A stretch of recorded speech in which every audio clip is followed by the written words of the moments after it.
Lumen कभी बस एक साधारण खिलाड़ी था जिसे देवताओं ने एक क्रूर सर्वाइवल गेम में फेंक दिया था।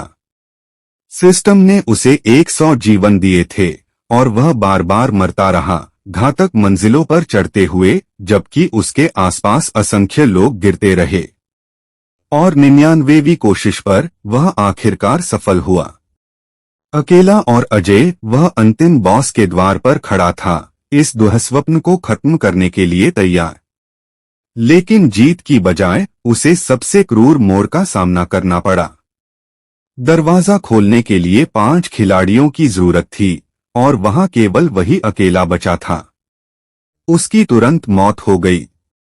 उस मौत ने उसके अंतिम 100वें पुनरागमन को सक्रिय कर दिया। समय उलटने वाले रून ने आखिरी बार समय को पीछे घुमा दिया और ल्यूमिन को सीधे शुरुआत में भेज दिया, उस पल में जब खेल शुरू भी नहीं हुआ था। न कोई शक्ति, न साथी, सिर्फ उसकी यादें और यह ज्ञान कि यह उसका आखिरी मौका होगा।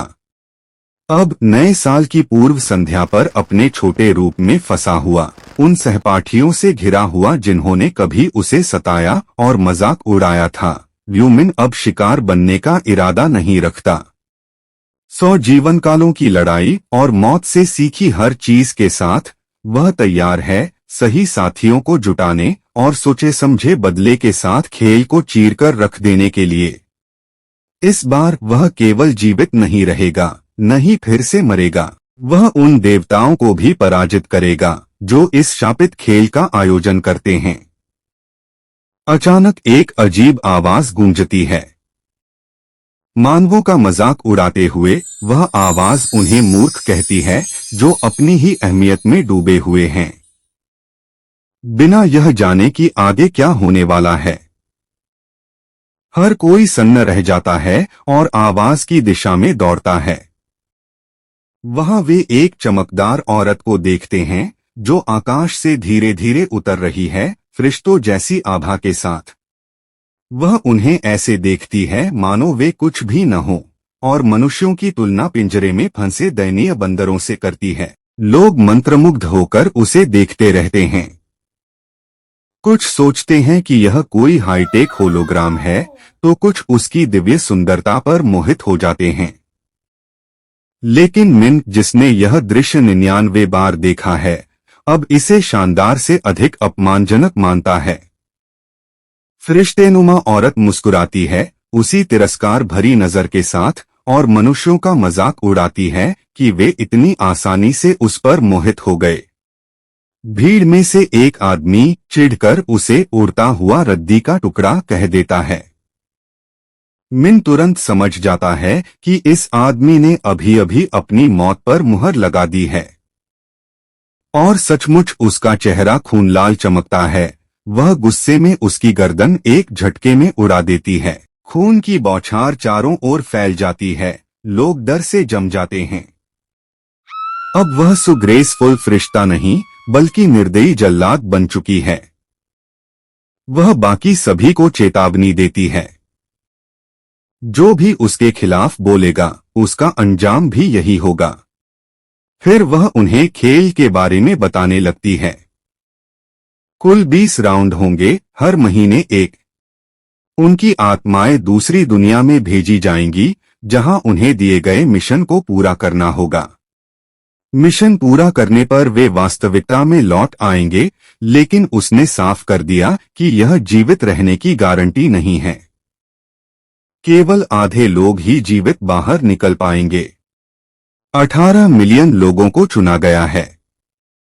केवल 15 से 29 वर्ष की उम्र वाले ही लिए जाएंगे। बाकी सबको पीछे छोड़ते हुए केवल चुने हुए लोग ही लिए जाएंगे। तभी एक बूढ़ा व्यक्ति जोर जोर से हंस पड़ता है, चिल्लाते हुए कहता है कि वह तो बच गया। उसकी यह हरकत तुरंत योंग मिन के एक गुर्गे को चिढ़ा देती है।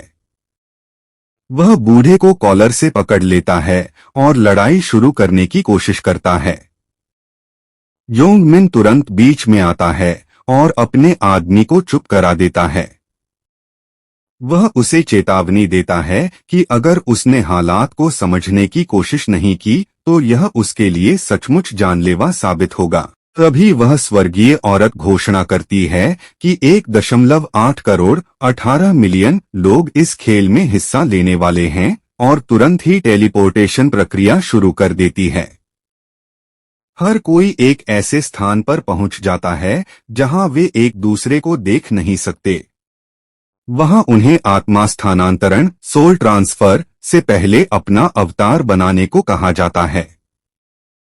वह चेतावनी देती है कि चुनाव सोच समझकर करें, क्योंकि दूसरा मौका नहीं मिलेगा। मिन वही अवतार चुनता है जो उसने पिछली 99 जिंदगियों में चुना था और उसे फिर से ब्लैक साइथ नाम देता है। पुष्टि करने के बाद वह खुद को एक हरी भरी घास के मैदान में खड़ा पाता है। वह इस शरीर को इतना लंबे समय से रखे हुए है कि अब यह उसे उसके असली शरीर से भी ज्यादा वास्तविक लगता है।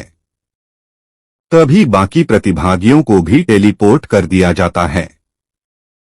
किसी के चेहरे पर ज्यादा डर नहीं दिखता, बल्कि एक लड़का तो इतराते हुए अपने दोस्त से पूछता है कि क्या वह उसके जैसा दिख रहा है। मिन पहले से ही जानता है कि मामला क्या है।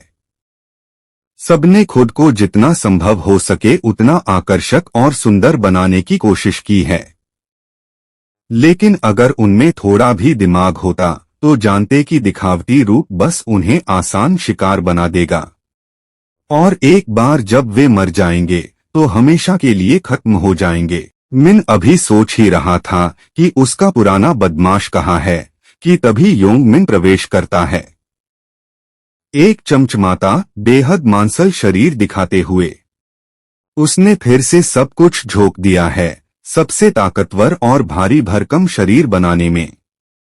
जब सब अपने नए शरीरों के मजे ले रहे होते हैं और थोड़ी देर के लिए माहौल हल्का हो जाता है, तभी वह फरिश्तेनुमा औरत अचानक प्रकट होती है।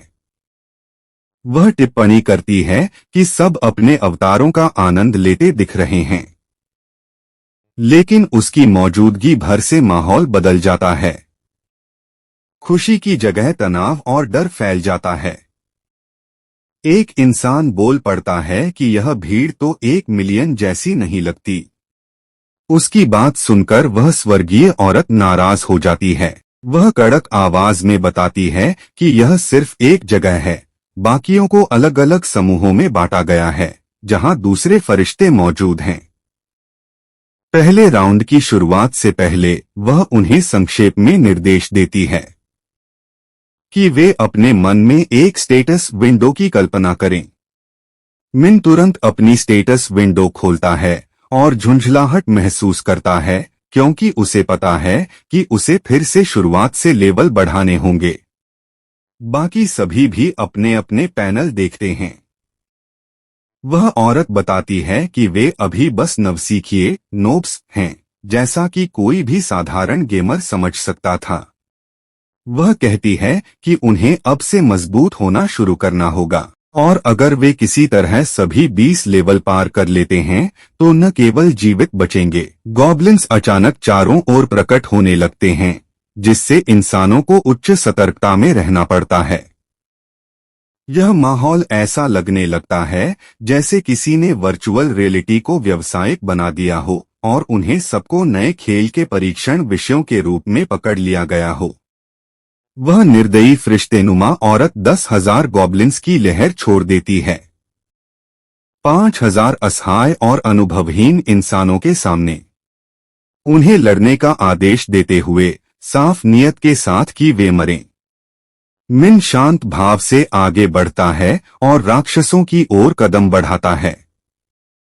सबकी नजरें उस पर टिक जाती हैं और पल भर में वह एक गॉब्लिन को ऐसे कुचल देता है मानो कुछ भी न हो। पूरा दृश्य इतना आसान लगने लगता है कि बाकी लोग दंग रह जाते हैं।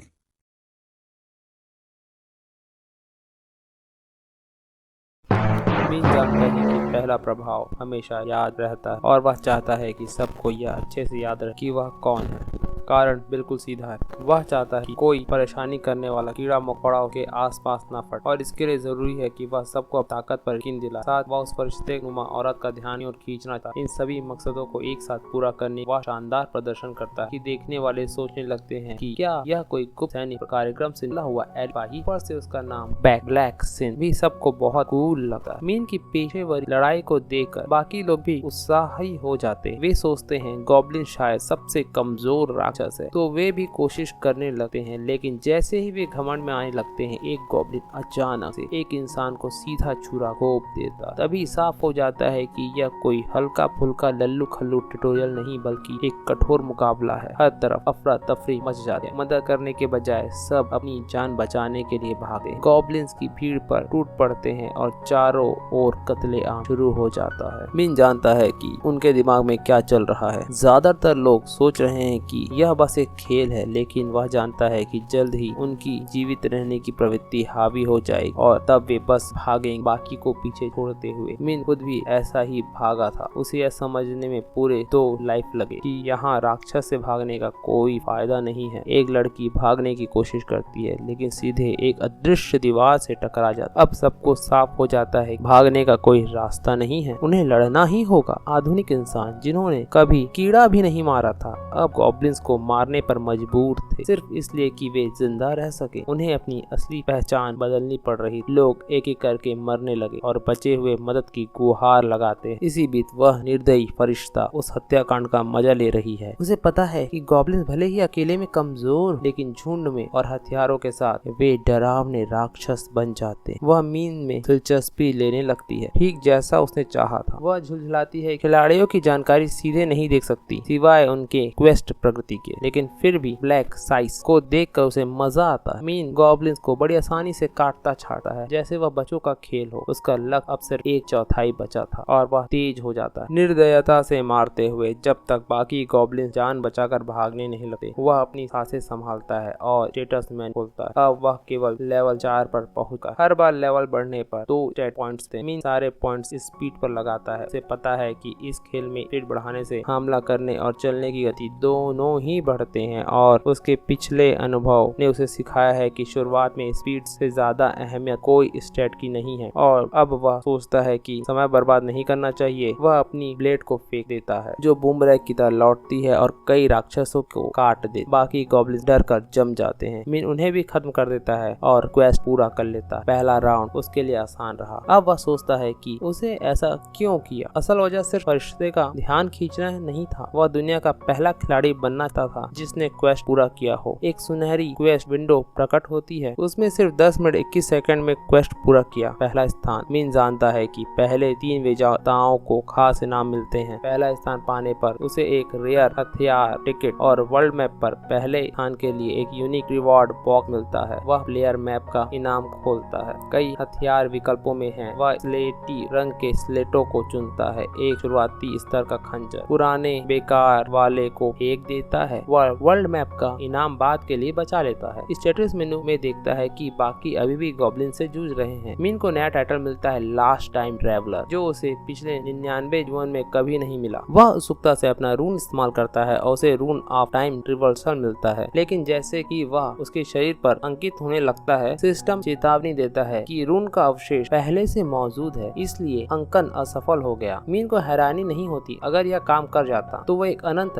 टाइम रिवर्सल ग्लिच बन जाता जो बहुत ही शक्तिशाली होता है, लेकिन सिस्टम बताता है उसकी 100 रिग्रेशन के कारण उसे एक नया टाइटल मिलता है। वह टाइटल उसे मौत के बाद एक बार पूरी तरह से पुनर्जीवित होने की शक्ति देता है। यह कौशल सामान्यतः सिर्फ प्रीस्ट क्लास को मिलता है, वह भी केवल 30% स्वास्थ्य के साथ, लेकिन उसका टाइटल पूरी रिकवरी देता है। मीन इस शक्ति से चकित हो जाता है और उसे छुपाने के लिए तुरंत हाइट फीचर का सोचता है और किसी ने क्वेस्ट पूरा किया या नहीं। उसे योंग मिन अपने दोस्तों के साथ लड़ते दिखता है और जान जाता है कि वह भी इस राउंड से बच जाएगा। जैसे ही इंसानों की संख्या गॉब्लिन्स के बराबर पहुंचती है, फरिश्ता और गॉब्लिन्स बुला लेती है। इस बार 50,000 मानव बुरी तरह दब जाते हैं। गिरे हुए इंसानों के शव गायब होने लगते हैं। उनके प्रियजन निराशा में चीखते हैं। आखिरकार क्वेस्ट काउंट 5000 से पार हो जाता है और गॉब्लिन्स गायब हो जाते हैं, जो भी हवा में गायब हो जाते हैं। पीछे कोई निशान नहीं छोड़ते। एक आदमी चीखता रहता है कि उसे बस एक गॉब्लिन्स और मारना था, लेकिन नियम नहीं बदलते। हर राउंड में सिर्फ आधे ही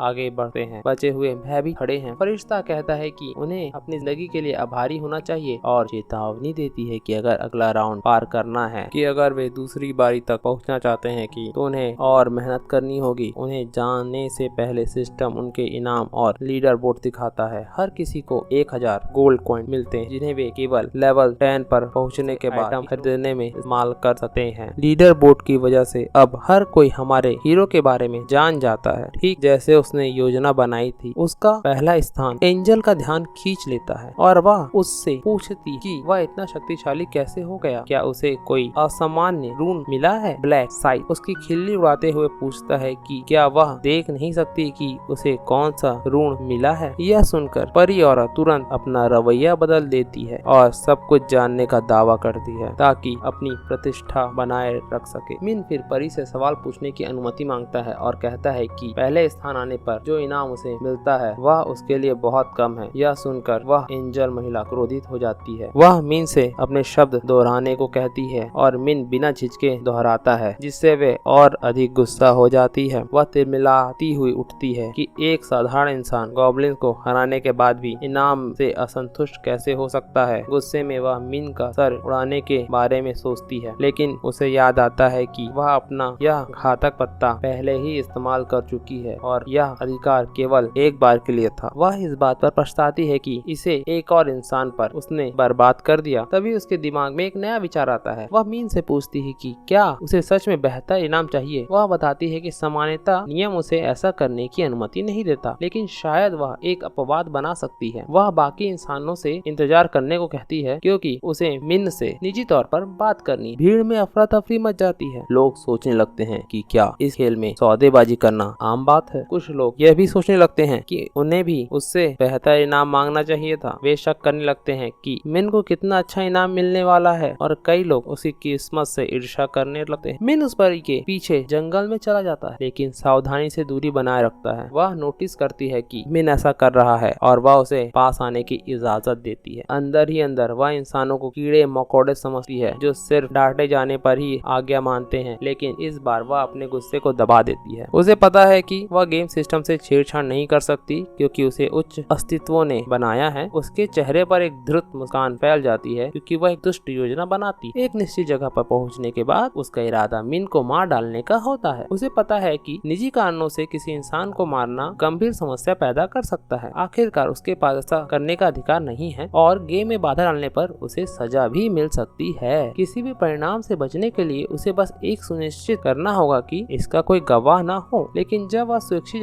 जगह पर पहुंचती है और मुड़कर देखती है तो अचानक एक जोरदार मुक्का उसके चेहरे पर आ गिरता है और वह जमीन पर गिर जाती है। उसके शरीर से अजीब सुनहरा तरल बहने लगता है और वह अधिक गुस्से में आ जाती है। गुस्से और प्रतिशोध में डूबी हुई वह मिन पर हमला करने की कोशिश करती है, लेकिन अचानक वह बिना किसी निशान के गायब हो जाता है। मिन चुपचाप उसके पीछे आ जाता है और अचानक उसकी पकड़ में ले लेता है। एक हाथ उसके पंख पकड़कर और दूसरे से उसका गला दबाकर उसे वहीं रोक देता है। वह चीखती है, रुक जाओ, लेकिन मिन नहीं रुकता। धीरे धीरे वह के पंख एक एक करके तोड़ देता है और उसे ताना मारता है कि क्या यह दर्दनाक है। परी गुस्से और भ्रम में उसे पूछती है कि क्या वह पागल हो गया है। मिन एक हल्की मुस्कुराहट के साथ कहता है उसे पहले से पता था कि उसने अपने पंखों में एक खंजर छुपा रखा है और उसे मारने की योजना बना रही है। परी सब कुछ नकारती है और कहती है कि उसका ऐसा कोई इरादा नहीं था, लेकिन मिन उसे उसके असली नाम बेल से पुकारता है और चेतावनी देता है कि उससे झूठ बोलने का कोई फायदा नहीं होगा। यह सुनकर बेल घबरा जाती है और सोचने लगती है कि एक इंसान को आखिर उसका नाम कैसे पता चल गया। तभी मिन का छिपा हुआ हथियार निकालता है और उसे और डराता है। बेल घबराकर ब्लफ करने लगती है और धमकी देती है कि वह अपनी उंगलियों के इशारे से उसका सर फोड़ सकती है, लेकिन मिन तुरंत कहता है कि वह अपनी शक्ति पहले ही इस्तेमाल कर चुकी। सुनकर बेल बुरी तरह घबरा जाती है और सौदेबाजी करने लगती। वह बहाने बनाती है और कहती है कि उसके दोस्त मिन को जिंदा नहीं छोड़ेंगे, लेकिन मिन उसकी झूठी बातों को तुरंत पहचान लेता है। वह बेल से कहता है कि कोई उसकी मदद करने नहीं आएगा क्योंकि उसके सभी तथाकथित परी दोस्त सिर्फ स्वार्थी हैं और उसके मरने पर भी उंगली नहीं उठाएंगे। बेल कहती है कि अगर वह उसे मार डालेगा तो इंसानों का नुकसान होगा क्योंकि बिना परी के वे घर नहीं लौट पाएंगे, लेकिन मिन कहता है कि सिस्टम खुद ही इनाम घोषित होते ही खिलाड़ियों को वापस भेज देता है और इसके लिए उसकी अनुमति की कोई जरूरत नहीं है। बेल भीख मांगने लगती है और कहती है कि वह कोई भी जानकारी देने को तैयार है, बस उसे जिंदा रहने दिया जाए। लेकिन मिन शांत भाव से कहता है कि पहले से उसे सब कुछ पता है, परी जैसे लोग तो बस मोहरे हैं जिन्हें खिलाड़ियों का मार्गदर्शन करने के लिए रखा गया है, इसके अलावा उनका कोई महत्व नहीं है। मिन उसे बख्शता नहीं और अपनी तलवार सीधे उसके आर पार घोंप देता है, जिससे बेल हमेशा के लिए खत्म हो जाती है। सिस्टम मिन को सूचित करता है कि वह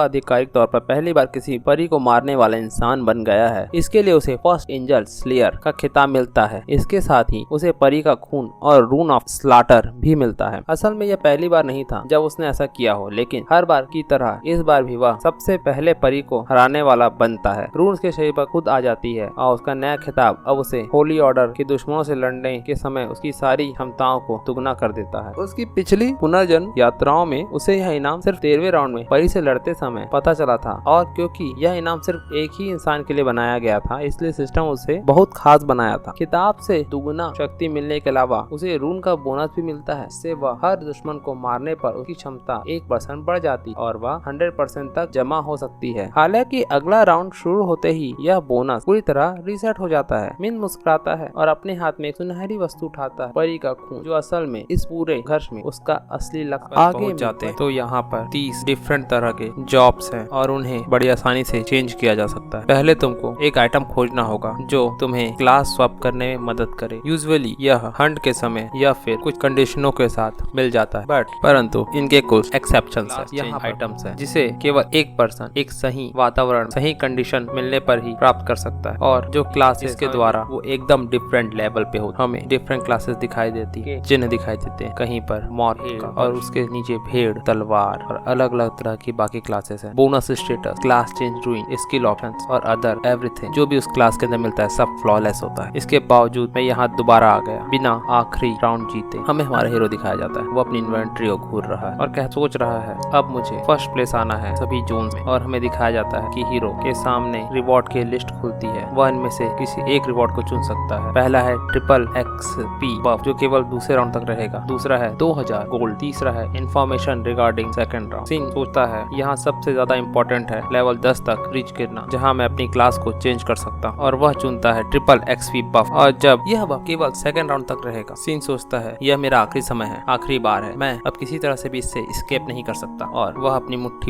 उस एंजल को देखता है जो गायब हो रही, और सोचता है मुझे और स्ट्रॉन्ग बनना होगा चाहे कुछ भी हो जाए। उसके सामने वह एक्सचेंजर परी गायब हो जाती और एक पॉपअप शो होता है। फर्स्ट राउंड ओवरऑल सभी एरिया से सर्वाइवल है 900 करोड़ लोग, और एरिया है ESKS 45 से 5, सर्वाइवर्स 5143, और बताया जाता है कि प्लेयर्स की सोल उनकी ओरिजिनल बॉडी में जल्दी ही ट्रांसफर कर दी जाएगी। और सेकंड राउंड होगा 1 फरवरी, और हम मिलेंगे आपसे सेकंड राउंड में। Congratulation, celebration. आगे हमें लोग अपनी ओरिजिनल बॉडी में आते हुए दिखाई देते हैं। सभी हैरान है, सबकी आंखें फटी हुई, और वो अपनी उसी जगह वापस लौट आए हैं जहाँ से वो गए थे, न्यू ईयर सेलिब्रेशन जगह से। तभी वो लड़का सोचता है आखिर क्या हुआ था? क्या सभी लोग पास आउट हो गए थे मेरी तरह? क्या मैं पास आउट हो गया था? क्या मुझे एक ऐसा सपना दिख रहा था जो सचमुच का था? सभी अपने सर पे हाथ रखे उठ रहे। वह लड़का सोच रहा कि मेरा सर फट जाएगा। मुझे एक बड़ा अजीब सा ड्रीम दिखाई दिया। वह अपनी घड़ी को देखता है, इसमें 5:20 हो रहे थे, संडे और जनवरी एक नया साल। वह सोचता है इतने समय रात 12 बजे से लेके सुबह 5:20 तक मैंने उस सपने में जिया। बाकी लोग बोल रहे हैं मेरा सर, मेरी पूरी बॉडी दर्द कर रही है। एक कहता है तुम उठ गए। दूसरा पूछता है लड़के से योंग मिन, क्या मैं बेहोश हो गया था? योंग मिन कहता है हाँ, सभी कोई यहाँ बेहोश हो गए थे। दूसरा लड़का कहता है क्या हम सब? क्या हुआ था? मुझे एक बड़ा अजीब सा सपना दिखाई दिया। दूसरा कहता है मुझे भी अजीब सा सपना दिखाई दिया। और पूछते हैं योंग मिन तुम्हारे बारे में क्या? योंग मिन पीछे मुड़ता है, बोलते हैं हाँ, पर मुझे लगता है हम सचमुच में वापस आ गए हैं। कुछ लोग कह रहे हैं मैं जिंदा हूँ, मैं जिंदा हूँ। क्या हम अभी गॉब्लिन से लड़ रहे थे? ओह मेरा सर। तो सबको समझ में आता है कि यह कोई ड्रीम नहीं था, ये रियलिटी। और जो पहला राउंड और गॉब्लिन वो सब कुछ सच, और ये सब दोबारा होगा 1 फरवरी को। लोग एक दूसरे को गालियां दे रहे हैं। तभी बगल में कोई लेटा पड़ा। कुछ लोग अभी तक उठे नहीं थे, कुछ लोग उन्हें उठाने की कोशिश कर रहे थे, ये अभी तक उठ क्यों नहीं रहे हैं? हाँ, तभी उन्हें एक घटिया रियलिटी का एहसास होता है। जो लोग राउंड में सरवाइव नहीं कर पाए थे वो सचमुच में इस दुनिया में मर चुके थे, और यह एहसास ही उनके रोंगटे खड़े करने के लिए काफी था। उनके हाथ कांपने लगते हैं और यह एहसास उनकी सिट्टी पिट्टी गूल कर देता है। मतलब वहाँ मरना और यहाँ मरना सब एक बराबर है, और वहाँ पर वे सभी लाशों के बीच खड़े यह एहसास उनके उनकी रूह कपकपा जाती। किसी ने अपने चहेतों को जानवर की लाशों के सामने अगल बगल खड़े हुए, सब में गिल्ट है, डर है और उन्हें समझ में आता है कि ओनली हाफ सर्वाइव, बाकी सब। योंगमिन भी घबरा रहा। वो सोचते हैं अगर नेक्स्ट राउंड भी ऐसा होगा तो योंगमिन एक साइकोपैथ की तरह हंसने लगता, मुस्कुराता, कांप रहा। पर ये डर की वजह से नहीं है, ये है उसकी एक्साइटमेंट की वजह से। योंगमिन की दिमाग में एक अजीब से थॉट चलते हैं। वह सोचता है चाहे तुम चांदी के चम्मच लेकर पैदा हो, बट गेम्स में सभी सर्वाइव करने के लिए एक बराबर है। की आंखें एकदम चौड़ी, चेहरे पे अजीब सी मुस्कान, एक साइकोपैथ है, गैंगस्टर की तरह वह दिखाई दे रहा है। वह सोचता है अब जिंदगी कितनी कुत्ती है, यह सोचने की जरूरत नहीं है क्योंकि सभी अब बराबर। योंगमिन चिल्लाता है तुम कब शांत हो जाओ, तुमको तो सिर्फ अब सर्वाइव करना है, तुम्हें किस बात का अब डर है। उनका एक दोस्त कहता है यह बहुत ही अनफेयर है। वो कहता है मैंने जिंदगी को अभी तक इतने अच्छे से एंजॉय नहीं किया, अगर मैं मर गया तो। योंगमिन कहता है कि तुम्हें डरने की बात नहीं है, यहाँ सभी कुछ और सभी लोग सेम कंडीशन में, तो इसमें ये अनफेयर जैसा क्या है। उसका टकलू दोस्त सोचता है ये साइकोपैथ, और वे उसकी तरफ देखते हैं। वो बाल्डी बोलता है हाँ सही है, अब से पहले तक तो हम एक ठगी थे, तो हमें फेयर और अनफेयर की चिंता करने की क्या जरूरत है, बस हमें सरवाइव करना है। बट फिर भी मैं जीवन में और बहुत कुछ करना चाहता हूँ। तभी योंगमिन इधर उधर देखने लगता है। वह बाल्डी पूछता है तुम क्या देख रहे हो। योंगमिन बोलता है मुझे वो आदमी दिखाई नहीं दे रहा है। टकलू बोलता है कौन, तुम्हारा पर्सनल एरंड बॉय। योंगमिन बोलता है आखिर वह कहाँ चला गया, मुझे याद है होश होने से पहले मैंने उसे देखा था, क्या वह मर गया पहले राउंड में। वह कहता है इसमें कोई सरप्राइज वाली बात नहीं थी, उस जैसा लूजर कभी भी ऐसे गेम को सरवाइव नहीं कर सकता है। वह मुस्कुराता है। तभी तिरछी नजर से वो देखता है और कहता है कि यह कौन सा अजीब सा लड़का है जिसका ये टैकी आउटफिट है। हमें एक व्यक्ति दिखाई देता है जिसने एक जबरदस्त आर्मर टाइप पहना होता है अपने अपर बॉडी में। तो वो कहता है नो वे, और वह चिल्लाता है स्टेटस विंडो, और उसके सामने स्टेटस विंडो पॉपअप होता है जहाँ उसका नाम दिखाया जाता है वांग योंगमिन, निकनेम वांग योंगमिन, बिगिनर लेवल 5, क्लास कुछ नहीं, टाइटल नन, स्टेटस सारे पावर, स्ट्रेंथ, इंटेलिजेंसी, एजिलिटी और लक 3। वो हैरान हो जाता है अपना स्टेटस विंडो देखकर। उसकी बात सुन के उसके दोनों गुर्गे भी उसकी तरफ मुड़ते हैं और बोलते हैं स्टेटस विंडो, और उनके सामने स्टेटस विंडो पॉपअप होता है। वो हैरान, वो क्या सभी हैरान है, सबके सामने स्टेटस विंडो पॉपअप हो रहा है। उन्हें समझ में आता है कि जो पावर वो गेम में यूज कर पा रहे थे वो यहाँ भी यूज कर सकते हैं और उनको वही सारी शक्तियाँ मिलेंगी। योंगमिन एक पत्थर उठाता है और अपने हाथ से दबाता है, पत्थर टुकड़े टुकड़े हो जाता है। उसे समझ में आ जाता है कि उसकी स्ट्रेंथ जो गेम में थी वो रियल लाइफ में भी ट्रांसफर हो चुकी है।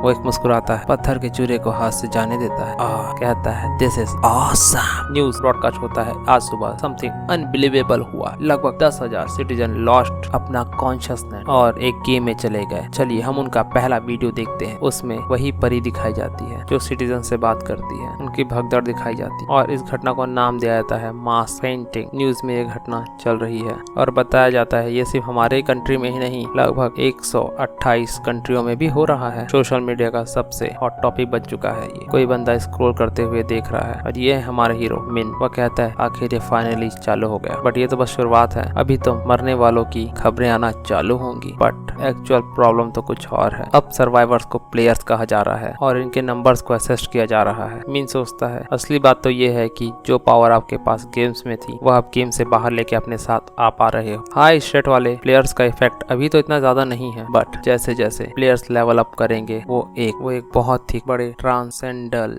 मतलब महामानव में परिवर्तित हो जाएंगे और यहाँ से पैदा होंगे लिटरल ह्यूमन वेपन और कोई भी मिलिट्री पावर इन पे कंट्रोल नहीं कर पाएगा। और मैं भी आराम से बैठना नहीं चाहूंगा जब ये दुनिया एक कायोस में परिवर्तित हो, क्योंकि अगर मैं ऐसे शांत बैठूंगा तो ये दुनिया राउंड 20 से भी पहले खत्म हो जाएगी। और यहाँ केवल एक ही तरीका है प्लेयर्स को कंट्रोल करने का और वो है ओवरवेलमिंग फोर्स से। ऑफ कोर्स मैं अपनी लाइफ के प्रीवियस लाइफ के दूसरे तरीकों को यूज करूंगा। और उसे याद आता है कि 5 प्लेयर्स की जरूरत थी बॉस रूम को ओपन करने के लिए और उसे कुछ कैंडिडेट उसके माइंड में है, ये बात सोचता है और वो कहता है ये टाइम नहीं है इस बारे में एक्ट करने का। वो आगे बढ़ता है क्योंकि अभी मिंग के पास और भी इम्पोर्टेंट टास्क है कंप्लीट करने के लिए। मिंग एक घर के दरवाजे के सामने खड़ा है। वो अंदर एंट्री करता है, देखता है कि आज भी डिनर में इंस्टेंट नूडल खाया गया है। डो बंद करके वह देखता है कोई सो रखा है बिस्तर में नीचे चटाई पर। आखिर ये इतनी गहरी नींद में कैसे सो सकता है जिसका भाई अभी तक घर नहीं लौटा है। ये है रूवन, हमारे हीरो का छोटा भाई, 3rd year of middle school में। हीरो बताता है हमारी नॉर्मल फैमिली बहुत बदल गई जब हमारे माता पिता एक कार एक्सीडेंट में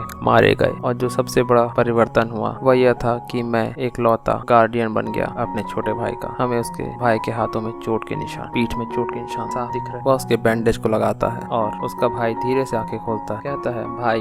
मिंग कहता है वॉनी वेक अप, सुबह हो गई है। वॉनी बोलता है ओ पर अभी तो केवल 6 बजे हैं। योंग मिन उसके चादर को खींचता है। वॉनी हैरान है। मिंग कहता है हमारे पास सोने का समय नहीं है, चलो। वॉनी कहता है क्या हुआ? वो अपना सामान पैक करते हैं। मिंग कहता है मैं तुमको सब कुछ बताऊंगा, पहले अपने कपड़े बदल लो। उसका भाई दोबारा पूछता है जमाई लेते हुए, आखिर क्या हुआ है इस दुनिया में? अभी तो सूरज को तोकने दो, मुझे सुना है। मिंग कहता है सुनो मैं जो बोल रहा हूँ ध्यान से, ये सोने का समय नहीं है, आराम से। ये पूरी दुनिया है कचरे में और मैं पित्तल दी। वॉनी कहता है मुझे तो लगा था तुम बेल टोलिंग सेरेमनी जैसा कुछ देखने गए थे, कुछ हुआ है कि वहाँ पे? मिंग कहता है चलो बस बाहर आओ, हम चलते चलते बात करेंगे। वो बाहर निकलते हैं। वॉनी भी ड्रेस चेंज करके उसके साथ पीछे पीछे आने लगता है। वॉनी मिंग को क्यूरियोसिटी भरी निगाहों से देख रहा है और सोच रहा आखिर क्या हुआ ऐसा जो मेरा भाई हो गया इतना सीरियस, कैसा? मिंग कहता है वॉनी तुमको शायद पता नहीं है कि दुनिया में क्या हुआ। वॉनी कहता है तुम मुझे डरा रहे हो, मेरे सोते तक क्या दुनिया बित्ती बदल गई? मिंग कहता है यकीन नहीं हो रहा तो अपने ट्रेंडिंग सर्च को देखो। वॉनी मोबाइल खोलता है, सर्चेस को देखता है, कहता है ये सब क्या है? एंजल अपीयर, दूसरी दुनिया। मिंग कहता है प्रिसाइजली, केवल उनकी सोल ही दूसरी दुनिया में गई थी। वॉनी कहता है डोंट टेल मी, तुम भी? मिंग कहता है हाँ, और मैं बड़ी मुश्किल से बचकर आ पाया 100 गॉब्लिन्स को मारने के बाद। वॉनी कहता है व्हाट, सच में? तुम्हें कहीं चोट तो नहीं लगी? मिंग कहता है मेरे बारे में चिंता मत करो। वॉनी कहता है आखिर कैसे ना करूं? एक छोटे भाई की तरह उसकी आंखों में उसके लिए फिक्र साफ साफ दिखाई दे रही है। उसे अपने माता पिता याद आते हैं और वह मन में सोचता है आखिर तुम मेरी इकलौती फैमिली हो। वॉनी सोचता है ऑफ कोर्स, मुझे पता है कि तुम्हारे पास आंतरिक शक्ति किसी और से बहुत ज्यादा है, इतनी कि तुम मम्मी पापा के जाने के बाद की खाली जगह को भर सकते हो, बट इनर स्ट्रेंथ और 100 गॉब्लिन्स को मारना दोनों ही अलग मैटर, और तुम फिजिकली इतने स्ट्रॉन्ग भी नहीं हो। मिंज बोलता है मुझे पता है तुम क्या सोच रहे हो। वॉनी बोलता है अच्छा, that place that has a status system like game, तो एक्चुअल फिजिकल कंडीशन वहाँ मैटर नहीं करती, तो मेरे बारे में चिंता करना छोड़ो। वॉनी बोलता है अच्छा तो ये सब ऐसा था? फिर भी हीरो बोलता है मैं तुमसे शर्त लगा सकता हूँ कि बाद में मैं कैसा होऊंगा, कितना शक्तिशाली तुम सोच भी नहीं सकते, और कहता है फॉलो मी अगर तुम्हें जानना है। वॉनी कहता है नो, मैं एक कदम भी आगे नहीं बढ़ाऊंगा जब तक मुझे ये नहीं बताओगे कि हम कहाँ जा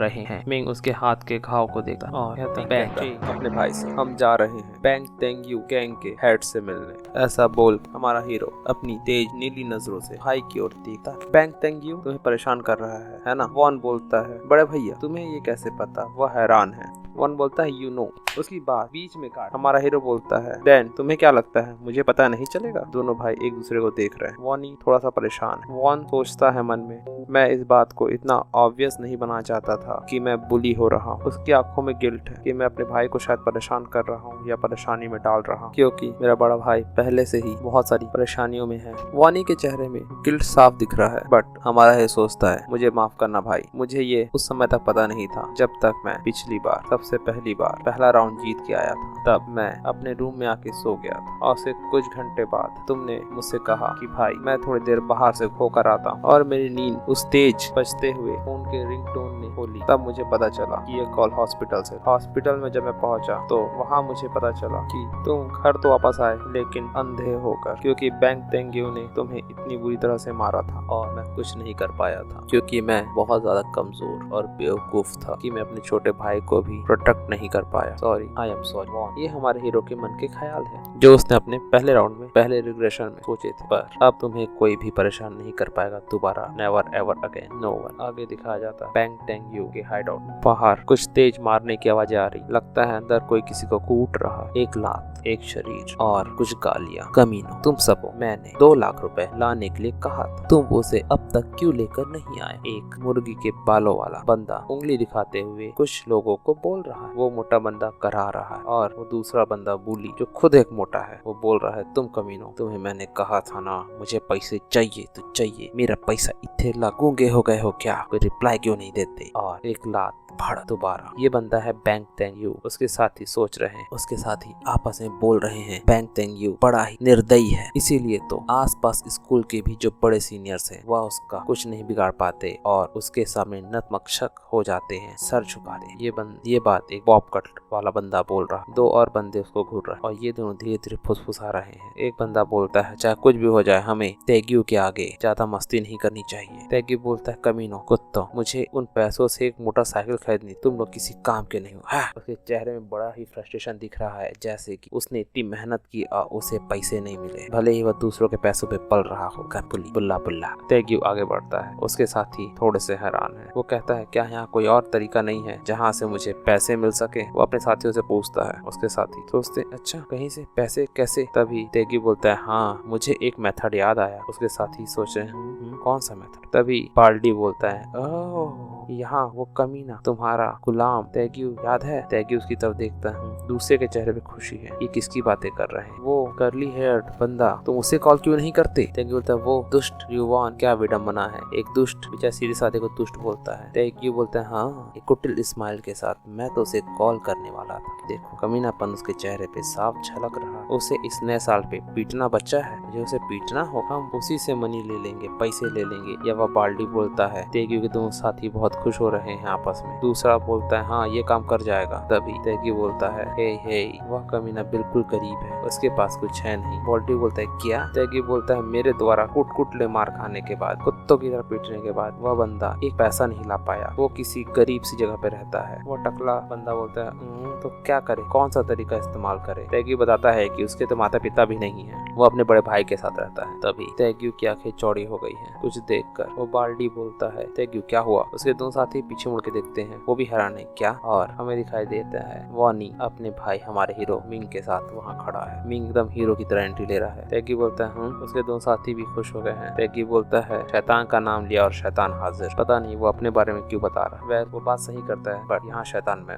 तेग्यू जोर से चिल्लाता है यू वॉन, तुम कमीने। वानी धीरे से डरते हुए कह रहा है, उसके हाथ कांप रहे, बट जिन की आंखें एकदम तेज है, जैसे वो इसे अभी खाल उधेड़ दे। वह अपने जेब से हाथ नहीं निकाल रहा। तेग्यू चेहरे पे गुस्सा लिए वानी को घूरता है और सोचता है ये वानी के साथ कौन है? इसके एक्सप्रेशन बहुत ही एनोइंग है। तेग्यू पूछता है ओ दोस्त तुम कौन हो जो मेरे गुलाम के बगल में खड़े हो? ये चीज मुझे परेशान कर रही है। वानी हकलाते हुए बोलता है ये बट उसके सेंटेंस को कंप्लीट करता है जिन, मैं हूँ इसका बड़ा भाई। इसके चेहरे में गजब की स्माइल है, आंखों तेज, और हमें मैं हूं ना याद आ जाता। लक्ष्मण मैं हूं ना, और उस शाहरुख खान की तरह मैं हूं ना बोलने के बाद तेग्यू बोलता है अच्छा बताता हूँ मैं तुमको, ये मैं हूं ना में हीरो तो मैं। अपनी मुट्ठियों को वो भींचता है, अपनी हड्डियों को कड़कड़ाता है और कहता है आज तुम और तुम्हारा भाई दोनों मरेंगे। तभी तेग्यू नीचे देखता है, उसका साथी मुस्कुरा रहा है और उसके तेग्यू के जो गुर्गे हैं वह आगे बढ़ते हैं उन्हें पीटने के लिए कि आज तो होगा कत्लेआम। एक पूछता है वॉन क्या तुम्हारा भाई फाइटिंग में अच्छा है? जिन ने अभी तक अपने जेब से हाथ नहीं निकाला था, उसका हाथ के जैकेट में ही एक बंदा जिन के सामने आके उससे अपनी हाइट नापता है। ओह तुम तो बहुत छोटे से। बट अचानक एक बूम मुक्का उस मास्क वाले आदमी के चेहरे पे लगता है और वह खून थूकता हुआ गिर जाता है सीधे। बाकी लोग हैरान हैं। दूसरा बंदा बॉब कट उसके ऊपर कूदता है बट वो हमारे हीरो के सामने कहाँ टिकने वाला था। जिन हल्का सा साइड होता है और एक जोरदार मुक्का उसके टेम्पल पे दे मारता है। वह साइड फेंकाता है दूर हवा में उड़ते हुए। तभी दूसरा तुम कमीने तुम्हारी हिम्मत कैसे हुई? वो मास्क वाला बंदा खड़ा होता है, वो टकला उसकी तरफ कुटिल स्माइल है मरो करके दौड़ता है बट जिन दोनों को एक एक मुक्के में डिशुम हराशाई कर देता है। तीनों ही जमीन पे गिरे हुए हैं। इधर तेग्यू शायद एक्साइटमेंट में कांप रहा है और वो हंसता है कोई तो मिला। तेग्यू पूछता है ये तो बस एक नर्ड है, इसने शायद कहीं से बॉक्सिंग या कुछ ऐसा ही सीखा है और इस स्किल के साथ ये मुझसे लड़ने आया है। तेग्यू बोलता है ओए वानी के बड़े भाई, तुम अपने आप को इतना हीरो इसलिए समझ रहे हो कि तुमने कहीं से बॉक्सिंग या ऐसा कुछ सीख के आए हो, पर तुम्हें नहीं पता तेग्यू हाइट में हमारे हीरो से काफी लंबा चौड़ा और टकट्टा है। वो कहता है कि बॉक्सिंग में वेट क्लास की एक अहमियत हो। तभी हमारा हीरो कहता है लगता है तुमने न्यूज नहीं देखा। और तेग्यू बोलता है कौन सी न्यूज? उसे पता नहीं था वो मास और प्लेयर वाली चीजों के बारे में। हीरो बोलता है तुझे कुछ नहीं पता। तेग्यू बोलता है कौन सी न्यूज कमीने? और उसके बाद मुक्का लेके बढ़ता है। बूम साइड हट के उसके मुक्के को डॉज करते हुए जिंग उसके सारे अटैक को डॉज कर लेता है। तेग्यू बोलता है तुम भागती गिलहरी, कभी किक कभी पंच और गालियां लगातार चल रही हैं पर कोई भी कुछ भी जिन को छू नहीं पा रही। हाफ के तेग्यू की आंखें धुंधली पड़ गई। तेग्यू बोलता है सब कुछ तो गड़बड़ है, कुछ तो गड़बड़ है। मैं उसकी सांसें फूल रही है, उसे अच्छे से दिखाई नहीं दे रहा है। मैं एक भी पंच हिट क्यों नहीं कर पा रहा हूँ? अगर तुमने न्यूज देखा होता तो हमारे हीरो के हाथ में एक ब्लू ऑरा दिखाई दिखाई देता है। उसने मुट्ठी बंद की और कहता है तुम मुझ पे हमला करने की सोचते भी नहीं, और एक जबरदस्त पंच तेगियो के चेहरे पड़ता है और उसका वेट क्लास धरा का धरा रह जाता, क्योंकि जिन है एक प्लेयर आंखों के साथ। वह पंच तेगियो उसकी औकात एहसास दिलाने के काफी था। तेगियो हिल जाता है और कहता है तुम, लेकिन उसका ये बोलने से पहले एक दूसरा पंच तेगियो मारने की कोशिश करता है, बट हमारा हीरो जिसने अपने सारे पॉइंट अपनी एजिलिटी में डाल के रखे थे, उसकी स्पीड इतनी ज्यादा थी कि तेगियो का पंच सिर्फ हवा को लगता है और वुश एक और पंच तेगियो के गाल पे दड़ाम दड़ाम दड़ाम। तेगियो अपने हाथ को मुंह में रख लिया है और कांप रहा है, उसके पैर लड़खड़ा रहे हैं और वो बोलता है क्या तुम्हें लगता है कि एक सिंगल पंच से मैं गिर जाऊंगा? तेगियो के नाक और मुंह से खून बह रहा, दांत टूट चुके और इसने उसे गुस्सा दिलाने के लिए काफी था। वो पागल हो जाता है, जोर से चिल्लाता है मैं तुम्हें मार डालूंगा। बट हमारा हीरो उसके बट को ही तोड़ देता है, उसके पंच को डॉज करता है और उसके हाथ को कसकर पकड़ता है और दूसरे हाथ से चेहरे पे एक तो तेगियो हिल नहीं पा रहा है, लड़खड़ा रहा है। उसके आसपास खड़े हुए बाकी लोग हैरान हैं। तेगियो बोलता है ये आदमी मुझसे जानबूझकर चेहरे पे ही मार रहा है, ये फिसलता हुआ आदमी, बस मैं एक पंच, सिर्फ एक पंच उसे मार दूं। बट तेगियो ने अपना एक हाथ अपने जेब में डाल के अभी भी रखा हुआ है और वो सिर्फ एक हाथ से पीट रहा है तेगियो को।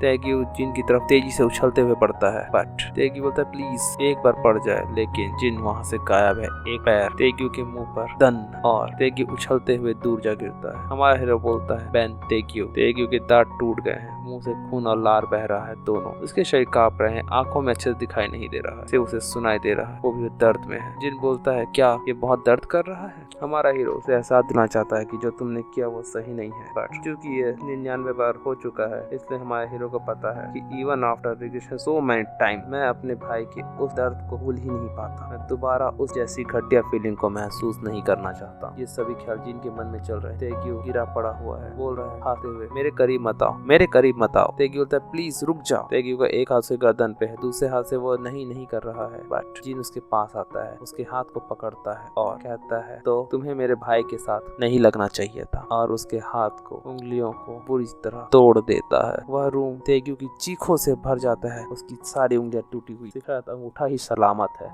वह अपने एक हाथ से दूसरे हाथ के पास जाने की कोशिश करता है, बट जिन उसका दूसरे हाथ को भी पकड़ लेता है और तेगियो डर जाता है। नहीं, उसके चेहरे में दर्द दिखाई दे रहा है और एक और चीख गूंजती है जोर से। तेगियो के खून भागने लगते हैं, हमें यहाँ से निकलना होगा, जल्दी पीछे दरवाजे से निकलो। और वह चीख वानी को भी सहमा देती है। जिन बोलता है बैंग तेगियो, अगर तुमने कभी दोबारा मेरे भाई को छूने की भी कोशिश, तुम्हें पता होना चाहिए कि तुम्हारे साथ क्या होगा। तेगियो के आंख से आंसू, नाक से खून, मुंह से खून, दांत टूट गए, उसके हाथ कांप रहे हैं। वो बोलता है आई नो मैं तुझे कभी भी टच नहीं करूंगा। तो कमी ने टच ही क्यों किया था तूने शुरू? शायद तुम्हें दूसरों के दर्द का एहसास नहीं है, कोई बात नहीं, ऐसे लोगों के लिए कोई ना कोई आता रहता है। जिन बोलता है ऐसा ही होना चाहिए, बट यू सी कि तुम कब अपना मन बदल लो तो मैं श्योर होना चाहता हूँ, राइट? और वह दोबारा बैन तेगियो के हाथ को पकड़ता है, इस बार कलाई तोड़ने के लिए। तेगियो दर्द से चिल्ला रहा नहीं, बट हमारा हीरो क्रैक की आवाज के साथ तेगियो की कलाई तोड़ देता है। आवाज और चीखें उस घर के बाहर तक आ रही हैं और अब वो श्योर कर चुका है कि बैन तेगियो कभी और कभी भी उसके भाई को परेशान नहीं करेगा।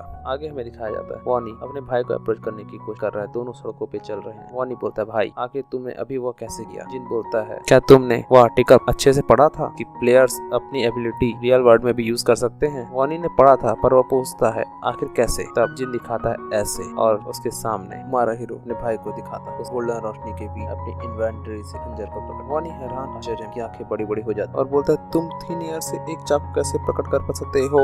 हमारा हीरो बोलता है ना फैसिनेटिंग। और वानी एक बच्चे की तरह चमचमाती आंखों से उसकी तरफ इशारा करता हुआ कहता है कि हम दूसरे दुनिया के वेपन्स को भी समन कर सकते हैं। तब वानी कहता है तो जो तुम्हारा तेजी से भागने का हुनर है वह भी दूसरी दुनिया का है, जिस जो तेगियो के पंचेस को भी डॉज कर सकते हैं? जिन खंजर को गायब करते हुए कहता है हाँ, क्योंकि मेरी एजिलिटी स्टेटस 11 है। वानी बोलता है स्टेटस जैसे गेम्स में? जिन बोलता है हाँ बिल्कुल। और जिन बताता है कि एजिलिटेटेड स्टेटस 3 नॉर्मल लोगों के लिए है और 10 एथलीट्स के लिए। वानी बोलता है तो क्या होगा जब तुम्हारा स्टेटस और बढ़ेगा? जिन अनजान बनते हुए कहता है क्या पता, मैं कभी इस लेवल पे पहले नहीं पहुंचा। जिन मन में सोचता है ऑफ कोर्स ये झूठ, और मन में सोचता है मैं अपने भाई को बताना नहीं चाहता कि मैं एक रिग्रेसर हूँ, क्योंकि मेरे 11वें रिग्रेशन में मैंने सब कुछ इसे बताया था और एक प्लेयर ने वानी को किडनैप कर लिया। मैंने इसका बदला तो ले लिया, लेकिन मैं अपने भाई को दोबारा इस तरह की परिस्थिति में नहीं डालना था मेरी वजह से। तो भविष्य में होने वाली लड़ाइयों के लिए मुझे अपने भाई को प्रोटेक्ट करना होगा सबसे पहले। तभी पेट की गुड़गुड़ाने की आवाज आती है और वानी